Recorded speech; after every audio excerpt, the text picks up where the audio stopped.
I just watched this video that's going viral on Instagram and I think on TikTok, and it's this little boy who gets his first love letter.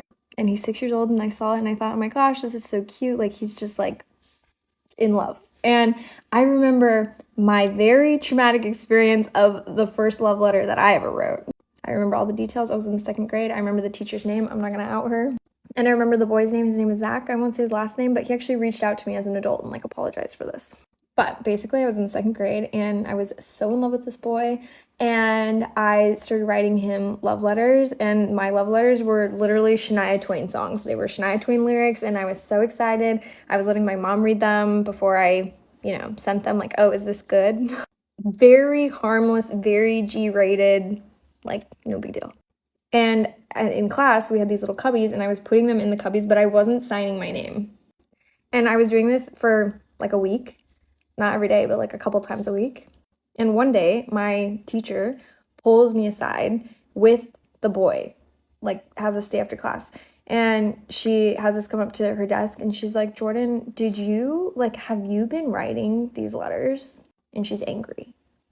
And I'm, in second grade, I'm like, no. And she's like, well, this is your handwriting.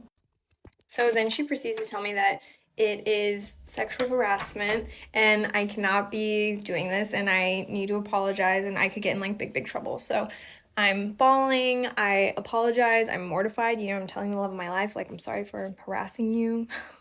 That poor boy was just like, and then my mom picks me up from school and I'm sobbing. I think I'm in big, big trouble and I'm scared to even tell her what happened, but then I tell her and she is livid, like mama bear mode. She calls the principal. Then my mom and the other mom end up going into the principal's office and are like, my mom's like, you should not have treated my daughter like that. Like, that was a very traumatic experience for her, which now in my 30s, that was. I was like, you should have called me. Like, you do not, reprimand my child without talking to me. And of course, the mom's like defending her side that it's like sexual harassment. Then, like, I think later that week was Valentine's Day. And obviously, on Valentine's Day, we hand out Valentines in class. I don't know who didn't do that. And we made little mailboxes, and my mailbox was stuffed full of Valentines.